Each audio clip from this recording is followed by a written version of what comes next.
여러분 안녕하십니까? 2월 14일 금요일 KTV 뉴스 시작합니다. 도널드 트럼프 미국 대통령이 앞서 예고했던 상호관세 부과 방침을 공식 발표했습니다. 한미 FTA 체결로 무관세를 적용받던 우리나라도 대상이 될 가능성이 높아졌는데요. 정부는 산업부와 기재부를 중심으로 대응 TF를 가동하기로 했습니다. 신국진 기자의 보도입니다. 상대국이 미국 상품에 부과한 관세만큼 상대국에도 관세를 부과하는 상호관세. 도널드 트럼프 미국 대통령이 현지 시간으로 13일 상호관세를 부과하는 행정명령에 서명했습니다. 트럼프 대통령은 미국이 그동안 교역 관계에서 불공정한 대우를 받아왔다며 제도 도입 이유를 설명했습니다. The world has taken advantage of the United States for many years. They've charged us massive tariffs that we haven't charged them. 미국은 앞으로 무역 상대국 관세 등을 검토해 관세율을 결정합니다. 특히 상대국의 관세 장벽과 비관세 장벽을 두루 검토해 관세율을 적용할 것이라고 설명했습니다. 상호 관세 세율은 미 상무부가 국가별 1:1 협상을 거쳐 4월 1일부터 차등 적용될 전망입니다. 트럼프 대통령은 나라마다 맞춤형 관세를 부과할 계획으로 면제나 예외를 기대해서는 안 될 것이라고 말했습니다. 또한 자동차에 대한 관세 부과도 예고했습니다. 미국의 이번 결정으로 한미 FTA로 대부분의 교역에 무관세를 적용받는 우리나라도 상호관세 부과 대상이 될 가능성이 높아졌습니다. 지난해 한국의 대미 무역 흑자액은 557억 달러, 약 81조 원으로 미국 입장에선 무역 파트너 중 무역 적자액 톱10 안에 포함되어 있습니다. 정부는 최상목 대통령 권한대행 주재로 거시경제 금융현황 간담회를 소집하고 대응 방안을 논의했습니다. 최 권한대행은 상호관세 부과 조치가 한미 FTA로 인해 적용 관세율이 낮아 우리 경제에 대한 영향은 크지 않을 수 있다면서도 미국이 비관세 장벽까지 포함해 평가할 것으로 예고한 점을 감안해 상황을 예의주시할 필요성이 있다고 강조했습니다. 그러면서 미국 측이 핵심 관심 사항을 파악하고 산업부와 기재부 등 관계부처가 TF를 구성해 우리 취약점과 비관세 장벽 등을 면밀히 점검하라고 지시했습니다. 또한 관계부처는 미국에 설명할 자료를 준비하는 등 철저한 대비를 주문했습니다. 한편 최 대행은 국회에서 자본시장법 개정안에 심도 있는 논의를 기대한다며 공매도 재개에 앞서 시장과도 충분히 소통하겠다고 밝혔습니다. KTV 신국진입니다. 오늘 오전 10시 51분 부산 기장군의 한 리조트 신축 공사장에서 불이 났습니다. 소방당국은 소방등 2단계를 발령하고 화재 진화와 인명 구조에 나섰습니다.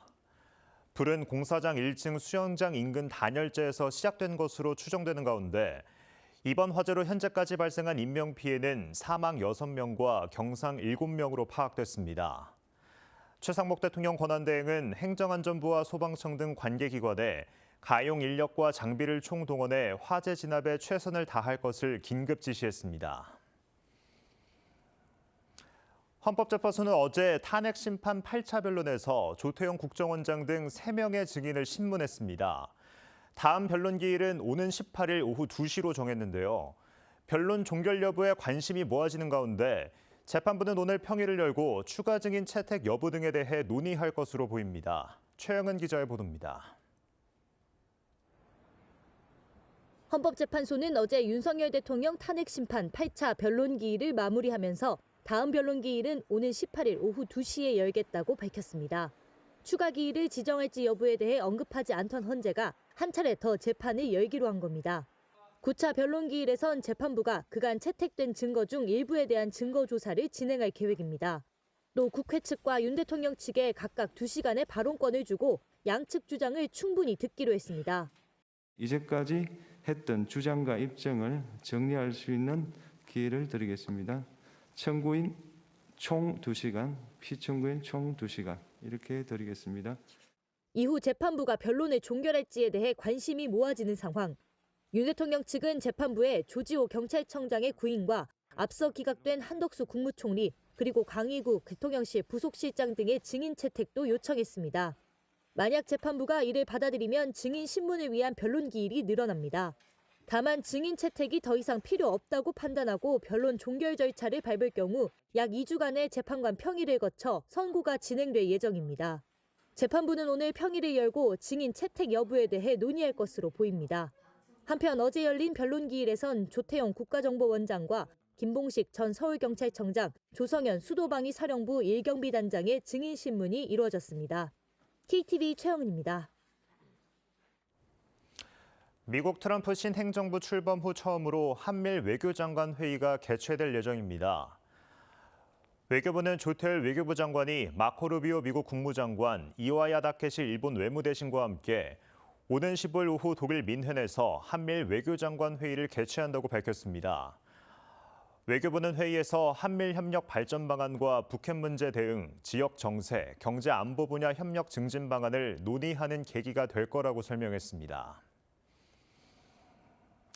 한국은행이 발표한 국제금융 외환시장 동향을 보면 1월 중 외국인 증권 투자 자금은 17억 8천만 달러 순유출됐습니다. 이는 한국 주식과 채권 시장에서 빠져나간 외국인 투자 자금이 들어온 자금보다 많은 것으로 지난해 9월 이후 5개월 연속 이 같은 추세가 유지됐습니다.